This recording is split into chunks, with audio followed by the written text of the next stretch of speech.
चलो, तो इतना हमने लास्ट क्लासेस में यहाँ तक तो सीख लिए थे। एक और ग्राफ बता रहा हूँ, क्या पोटेंशियल एनर्जी वर्सेस पोजीशन का। ये ग्राफ मैं यहाँ बना देता हूँ। देखो बच्चे, this is potential energy, this is position plus x minus x. देखो, अगर x 0 है तो पोटेंशियल एनर्जी भी 0। देखो x 0 है तो x 0, तो हम यहाँ पे हैं। जैसे जैसे x बढ़ेगा, देखो स्क्वायर है, पैराबोला टाइप का होगा, तो राइट साइड में, और माइनस एक्स भी होता तो भी स्क्वायर पॉजिटिव में होता। ये पैराबोला टाइप का आपको ग्राफ मिलने वाला है। This is the graph for potential energy of a spring versus position, ये बोले तो deformation in the spring, right. Deformation positive है या नेगेटिव है, पोटेंशियल एनर्जी तो पॉजिटिव में होगा क्योंकि यहाँ पर स्क्वायर है। ठीक है, क्लियर इतनी बात? चलो, ये भी कॉपी कर लीजिए, फिर आगे। ठीक है, अब हम लोग नया टॉपिक स्टार्ट करते हैं, और आप लोग हेडिंग लिखिए कॉलिजन।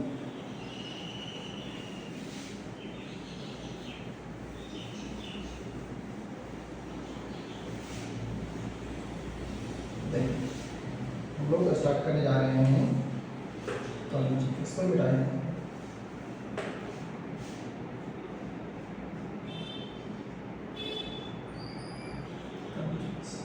ठीक है, अब ये कॉलिजन्स के बारे में समझिए। कॉलिजन का क्या मतलब है? डिक्शनरी मीनिंग कॉलिजन का आप समझ रहे होंगे। जैसे कोई भी दो पार्टिकल, इस तरह से दो पार्टिकल मूव कर रहे हैं कोई डायरेक्शन में, इनका सेंटर ऑफ मास एक ही लाइन पे अगर है ना, या कोई भी पार्ट अगर सेम लाइन पे है, तो जाहिर सी बात है एक बार आके ये हिट करेंगे, और हम क्या बोलते हैं इसको, कॉलिजन होगा। फिजिक्स में थोड़ी सी चीज़ें को और बेहतर ढंग से हम बोलते हैं, और वो क्या है कि कॉलिजन एक ऐसा फेनोमेना है जिसमें पार्टिकल्स के बीच में मोमेंटम और एनर्जी का एक्सचेंज होता है in very short interval of time, और इस फेनोमेना को क्या बोलते हैं कि कॉलिजन हुआ है। ठीक है, कॉलिजन में क्या होता है, पार्टिकल के बीच में मोमेंटम और एनर्जी का सोचो एक्सचेंज होता है, और इस फेनोमेना को हम क्या बोलते हैं, कॉलिजन हुआ है, राइट। एग्जांपल देखते हैं, अगर ये बॉल कोलाइड करेगा तो हो सकता है कि कॉलिजन के बाद ये वापस आ जाए, ये भी वापस उधर चला जाए। तो पहले मोमेंटम देखो राइट था, अब लेफ्ट हो गया, डायरेक्शन बदल गई, हो सकता है मैग्नीट्यूड भी बदल जाए। तो डिपेंड करता है कि कॉलिजन कैसा है। ठीक है, तो हम तो आते हैं डायरेक्टली इसके टाइप्स पे। देखिए,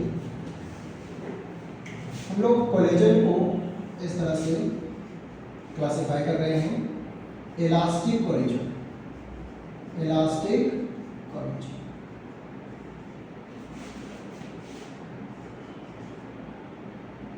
in elastic collision, elastic collision, और फिर हम लोग लिख रहे हैं परफेक्टली इन इलास्टिक कॉलिजन। हमने क्या बोला, कॉलिजन एक फेनोमेना है जिसमें पार्टिकल कांटेक्ट में आते हैं, कई बार कांटेक्ट में नहीं भी आते, फिजिकल कांटेक्ट जरूरी नहीं है। ठीक है, ये जरूरी नहीं कि हमेशा फिजिकल कांटेक्ट हो। अगर दूर से भी फोर्स लग रहा है और मोमेंटम या एनर्जी का एक्सचेंज हो जाता है पार्टिकल के बीच में, तब भी हम बोलते हैं कि कॉलिजन हुआ है। एग्जाम्पल देखो, आप पढ़े थे ना alpha particle scattering experiment, Rutherford experiment. उस रदरफोर्ड एक्सपेरिमेंट में जरा याद करो, जो न्यूक्लियस होता है बच्चे, क्या ये अल्फा पार्टिकल न्यूक्लियस को टच करता है? नहीं, ये दूर से ही वापस आ जाता है, हम बोलते हैं कोलिजन हुआ है। क्यों? देखो यहाँ इसका मोमेंटम चेंज हुआ, एनर्जी भी हो सकता है कुछ देर के लिए बदल गई थी, ठीक है ना। ओवरऑल तो एनर्जी कंजर्व ही रहेगी, बट एक्सचेंज तो हो सकती है, जो इसमें है कभी इसमें चला जाए, बट सिस्टम में टोटल जो एनर्जी है वो कॉन्स्टेंट ही रहेगा, बट पार्टिकल के बीच में एक्सचेंज हो जाता है, मोमेंटम एक्सचेंज हो जाता है, एनर्जी एक्सचेंज हो जाता है, ठीक है। तो इस फिनोमेना को हम क्या बोलते हैं? इस फिनोमेना को हम बोलते हैं कोलिजन। और एक एग्जांपल है जिसमें फिजिकल कांटेक्ट नहीं हुआ है लेकिन कोलिजन है, राइट। क्या अभी हम इसकी बात नहीं करते हैं, अभी जो बात करने वाले हैं उसे कोलिजन को इलास्टिक, इनइलास्टिक और परफेक्टली इनइलास्टिक कैटेगरी में रखते हैं। फिलहाल मैं इसके कुछ कंडीशन बता रहा हूँ कि कब इलास्टिक बोला जाएगा, कब इनइलास्टिक बोला जाएगा, कब परफेक्टली इनइलास्टिक होगा, तो उसको नोट करेंगे, फिर इसको एक एक करके एक्सप्लेन करूँगा मैं, ठीक है। तो फर्स्टली आप इसको नोट कीजिएगा। पहली चीज़ आप देख लो, इलास्टिक कोलिजन को कैसे पहचानेंगे या क्या इसका प्रॉपर्टी होगा। तो पहली चीज, momentum is conserve, momentum is conserve, इसका क्या मतलब हुआ? मीन्स मोमेंटम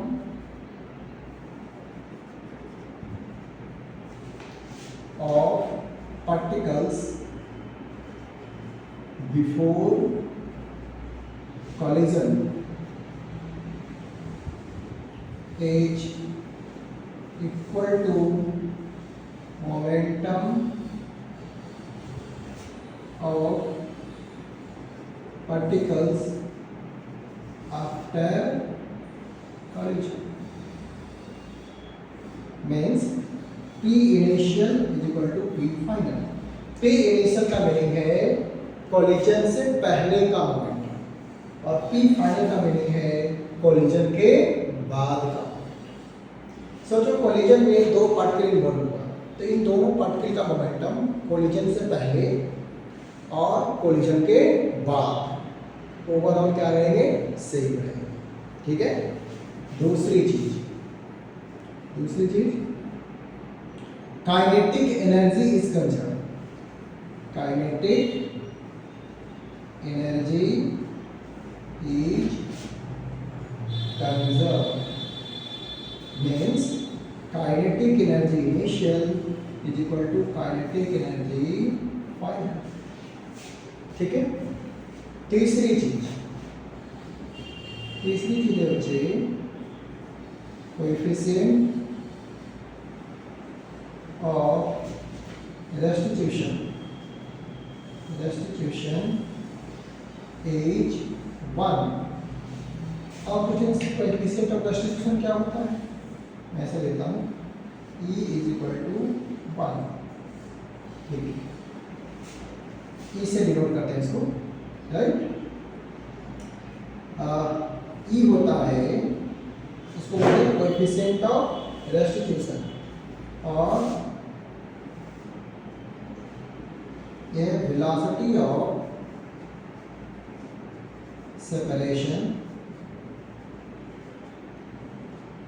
टू कोई magnitude of velocity of separation to magnitude of velocity of approach. हम ऐसे भी लिख सकते हैं mathematically, velocity of separation v2 minus v1, velocity of approach u1 minus u2। Elastic collision में इसकी वैल्यू 1 के बराबर होती है, ठीक है बच्चे। ये 3 पॉइंट, क्या क्या चीज? मोमेंटम कंजर्व होगा, काइनेटिक एनर्जी कंजर्व होगा, और कोएफिशिएंट ऑफ रेस्टिट्यूशन 1। ये किस केस में ऐसा होगा? तो आंसर है कि जब इलास्टिक कोलिजन होगा। जब कैसा कोलिजन होगा? Elastic collision. हमें क्लियर? दूसरी चीज हम लोग बात करने वाले इनइलास्टिक। पहली चीज इसमें मोमेंटम इज कंजर्व। बच्चे यहाँ भी क्वांटम को दिया हुआ क्या देखा, आइदर कॉलिजन इलास्टिक हो या इनइलास्टिक हो, momentum is conserve. Means we can write P initial is equal to P final. P initial momentum of particles before collision. P final momentum of particle after collision. ये दोनों same, ठीक है। दूसरी चीज kinetic energy की बात करते हैं। काइनेटिक एनर्जी ऑफ या बोले kinetic energy is not conserve. Kinetic energy is not conserve. इस केस में काइनेटिक एनर्जी कंजर्व नहीं होगा। Kinetic energy initial is not equal to kinetic energy final. Kinetic energy का कंजर्वेशन यहाँ नहीं होता है, यहाँ काइनेटिक एनर्जी का लॉस हो जाता है, लॉस, राइट।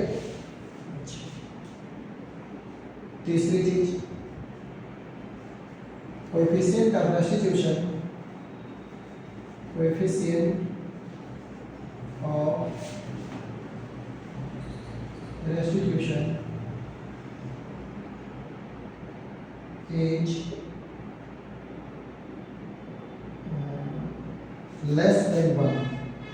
एज मैं यहाँ देता हूँ, एज 0 से बड़ा होगा ई और लेस देन होगा 1। यहाँ ई को क्या बोलते हैं, कोएफिशिएंट ऑफ रेस्टिट्यूशन। इसी को क्या बोलते हैं बच्चे, बोलो, coefficient of restitution.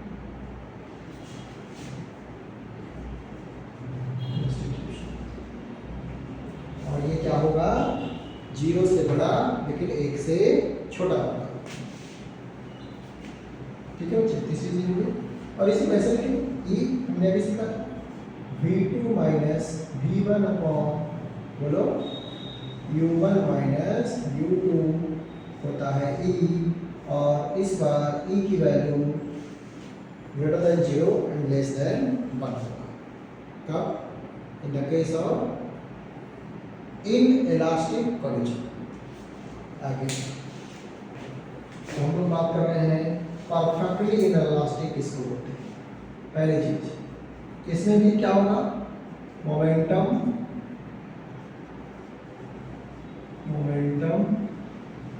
Is conserved, P initial is equal to P final। दूसरी चीज,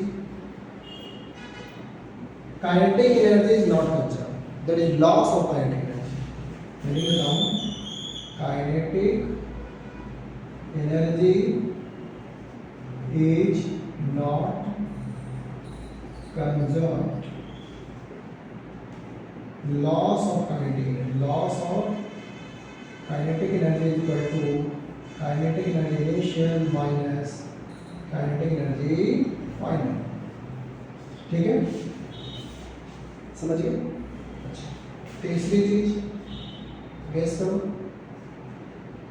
coefficient of restitution is 0। Coefficient of restitution is 0। ई की वैल्यू कितनी होगी, 0 होगी। ई क्या होता है, तो sir v2 minus v1 upon u1 minus u2। Solve करने पे 0 is equal to v2 minus v1, और बोले तो v2 इज इक्वल टू,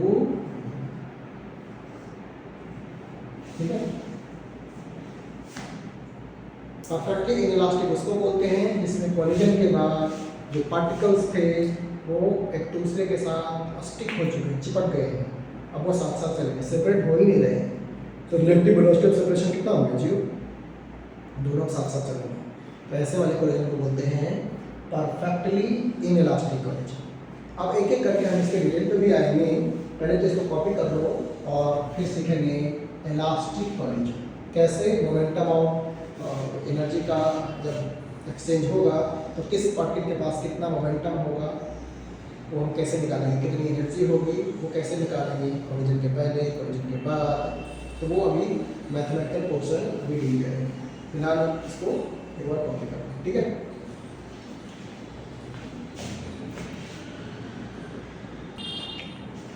देखो इलास्टिक कोलिजन में वेलोसिटी ऑफ सेपरेशन अप्रोच के बराबर है क्योंकि रेशियो 1 है। इस वाले केस में E लेस देन 1 है, इसका मतलब आप ऐसे लिख भी सकते हो इसको कि velocity of separation is less then velocity of approach. आया ना, आ गया वेलोसिटी ऑफ अप्रोच, ऐसा बोल सकते हैं क्योंकि लेस देन 1 था इसलिए। देखो E जो है ये इतना लिखा, ये लेस देन 1 है, ऐसा लिखिए वेलोसिटी कितना।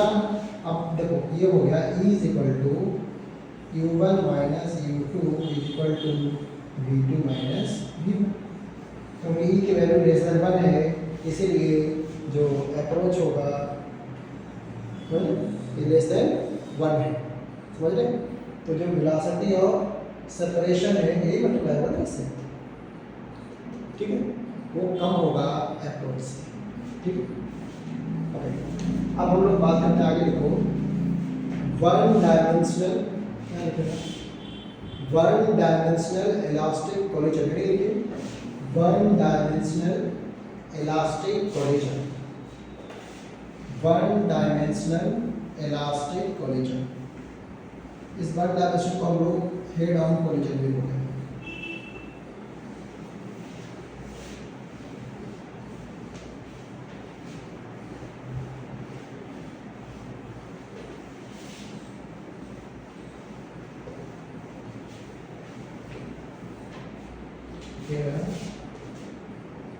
वन डायमेंशनल इलास्टिक कोलिजन, तो इसी को हेड ऑन कोलिजन भी बोलेंगे। क्या बोलेंगे, head on collision, head on collision, clear. देखो क्या है, बात कर रहे हैं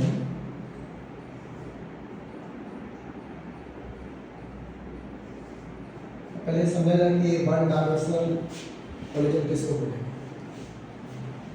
ये मास है m1, दिस इज m2, इसकी वेलोसिटी है u1 और इसकी वेलोसिटी है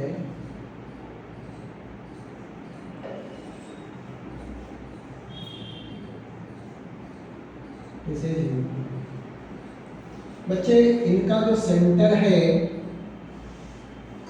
इन दोनों मासेस के जो सेंटर है वो एक ही लाइन पे है, ठीक है।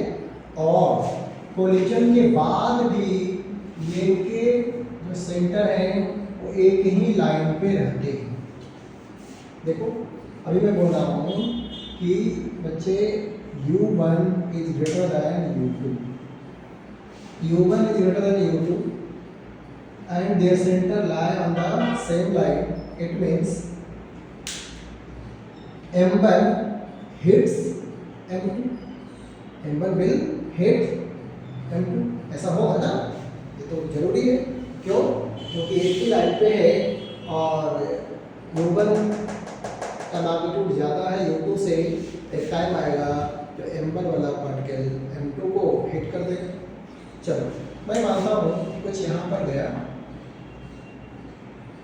ये है आपका M1 and this is M2, और एक दूसरे यानी M1 M2 को हिट कर दिया।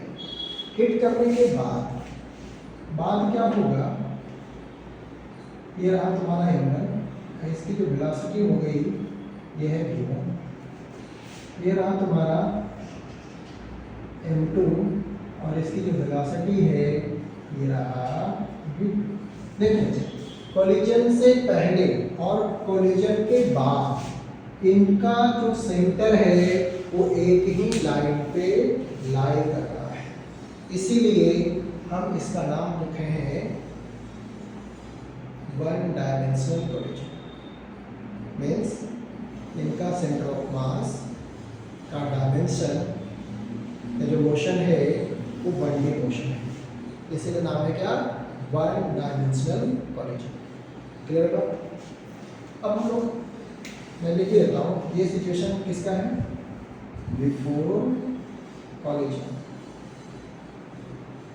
And this one is collision. ये तो कोलिजन के टाइम का है, और ये वाला है आफ्टर कोलिजन।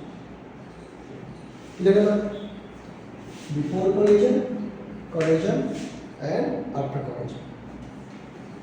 ठीक है, हम लोग बात कर रहे हैं पी इनिशियल मोमेंटम। तो बताओ इसमें कितने पार्टिकल्स हैं, दो। कितने पार्टिकल्स हैं, दो। हमें इस सिस्टम का मोमेंटम चाहिए, कोलिजन के पहले इस सिस्टम का मोमेंटम चाहिए। ठीक है सर, m1 के पास में मोमेंटम है कितना, m1 u1, this is momentum. m2 particle के पास भी मोमेंटम है कितना, m2 u2, लिख दिया। This is the momentum before collision.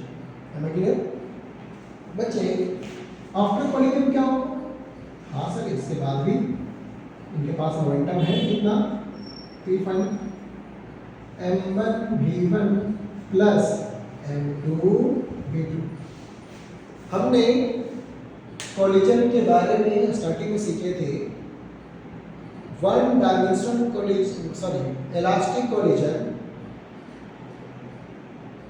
किसको बोलते हैं, तो आंसर है कि सर इसमें मोमेंटम कंजर्व होती है, काइनेटिक एनर्जी भी कंजर्व होती है। तो पहला वाला सिचुएशन हम लोग यूज कर रहे हैं कि क्या हम बोल सकते हैं कि मोमेंटम कंजर्व होगा वहाँ से, है ना? तो मोमेंटम क्या है यहाँ पे, कंजर्व है। हम लोग अप्लाई करते हैं। देखो हम लोग क्या फाइंड कर रहे हैं यार, ये भी माइंड में आना चाहिए।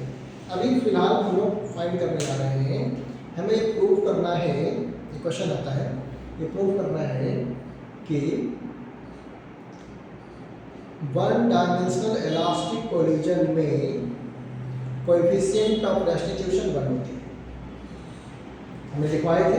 अब उसी चीज़ को मैं मैथमेटिकली आपको प्रूव करके दिखाता हूँ कि कैसे कोएफिशिएंट ऑफ रेस्टिट्यूशन 1 होती है। ठीक है, तो फिलहाल तो ये करेंगे, इसके बाद एक और स्टेप आगे बढ़ेंगे और हम लोग फाइंड करेंगे कि कोलिजन के बाद m1 की वेलोसिटी क्या होगी, m2 की वेलोसिटी क्या होगी in terms of m1, m2, u1 and u2। इतना काम करने का है। तो पहले हम लोग अप्लाई करते हैं।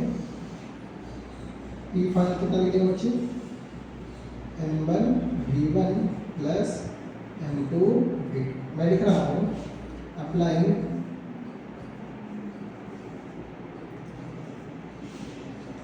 Conservation of linear momentum.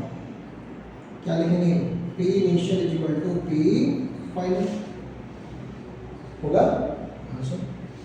तो p इनिशियल कितना बचे, सर p इनिशियल है m1 u1, m2 u2, m1 v1 plus m2 v2।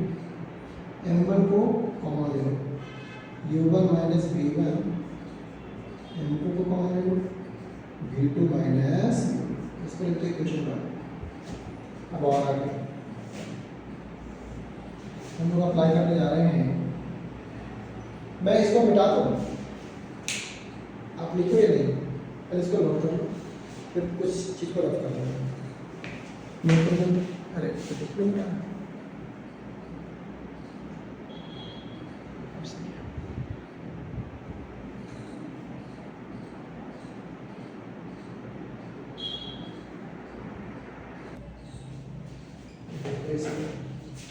अब हम लोग अप्लाई करने जा रहे हैं applying conservation of kinetic energy.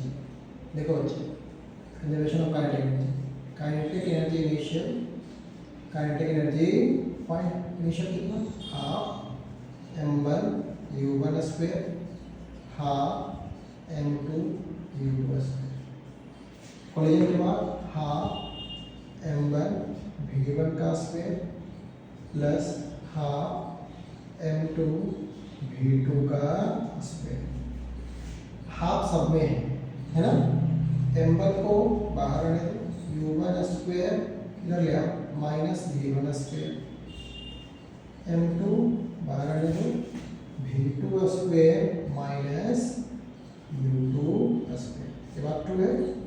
इसको मैंने बोल दिया बच्चे सेकेंड। मैं क्या करता हूँ, सेकेंड इक्वेशन को फर्स्ट से डिवाइड करता हूँ। मैं लिख रहा हूँ second divide by first. Second का LHS कितना है, m1 u1 square minus v1 square, और फर्स्ट का LHS है m1 u1 minus v1। Second का RHS m2 v2 square minus u2 square, और LHS है m1, बोलो बच्चे v कहाँ गया,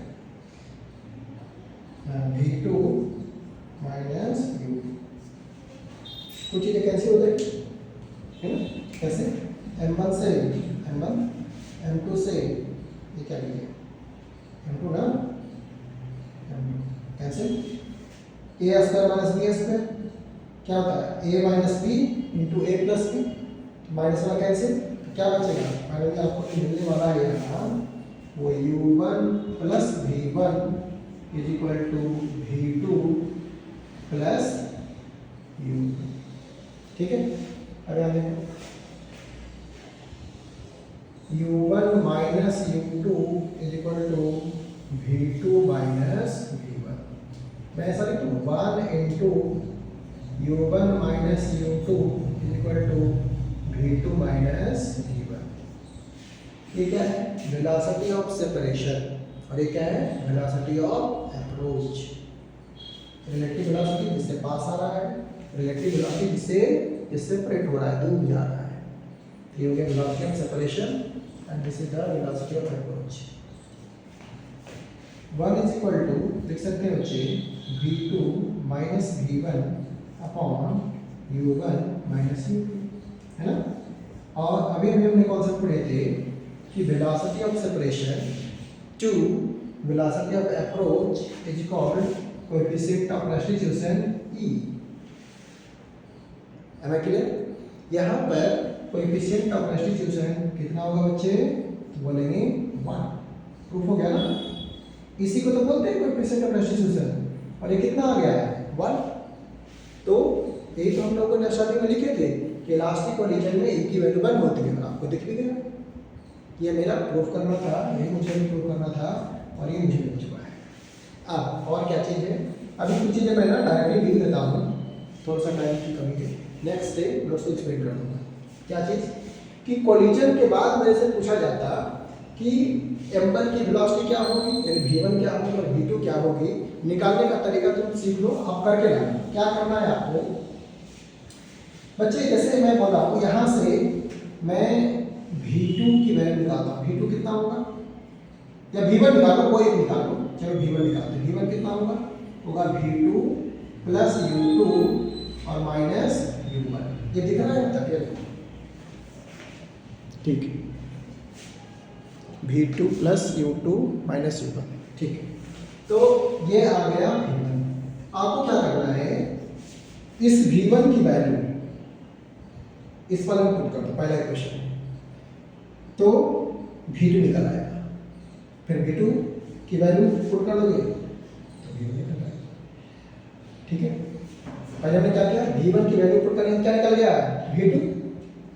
ठीक है, v2 निकाल लेते हैं, तो सॉल्व करने पे आएगा v2 इज इक्वल टू, मैं फाइनली लिख रहा हूँ 2m2 u2 plus m1 sorry u1 और 2 है ना,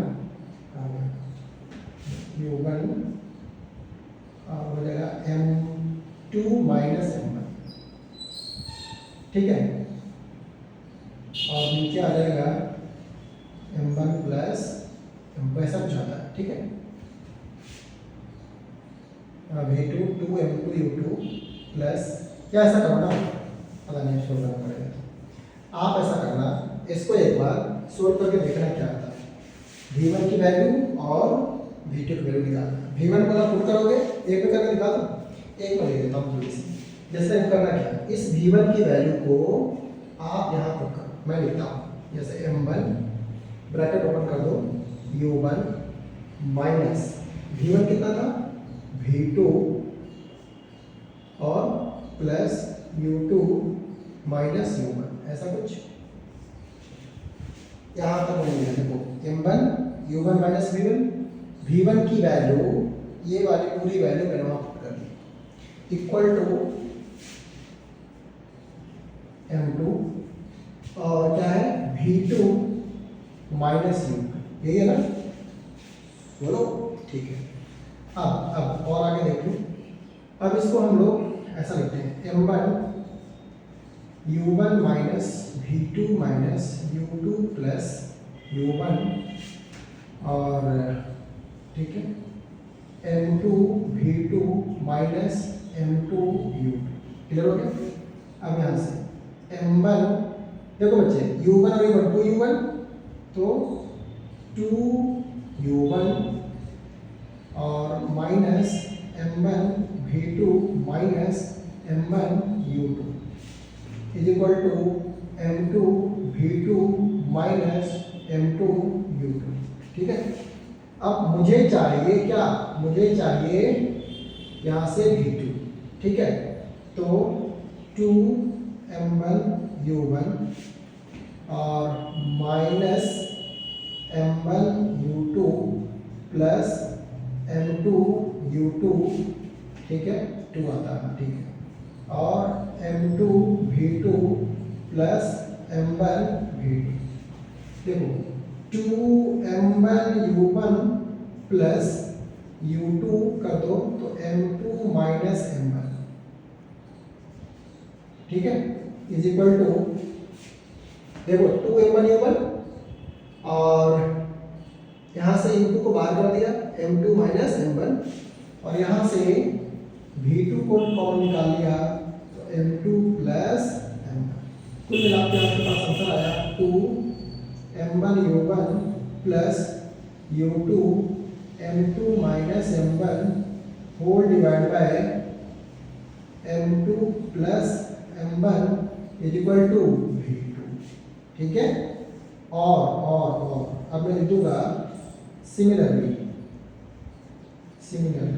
क्या हो जाएगा कि देखो यहाँ 2 है तो यहाँ 1 2 m2 u2 plus u1 m1 minus m2 upon m1 plus m2 is equal to v1। देखो ऊपर के जैसा ही लिखाऊं, देखो कैसे, यहाँ 2 है तो यहाँ 1 1 2 2 1, यहाँ 1 है 2 2 1 1 2, यहाँ नीचे में m1 प्लस m2। तो सॉल्व करने के बाद एक निकल गया, दूसरा भी करते तो फाइनली यही आता, तो उतना टाइम नहीं लगाया मैंने, इसी के सिमिलर आता है तो मैंने ऐसा लिख दिया, ठीक है। अब इसमें मैं केसेस बताऊंगा कि कब और सिंपलीफाई फॉर्म कैसे इसको करेंगे, ठीक है। कई केसेस बिल्कुल आसानी से सॉल्व हो जाएंगे, जैसे m1 m2 के बराबर है, m1 बहुत बड़ा है, तो ये सारे केसेस 3-4 केसेस हैं, तो वो नेक्स्ट डे हम डिस्कस करेंगे। अभी फिलहाल इतना कॉपी करो, ठीक है। दिख रहा है ना सारा।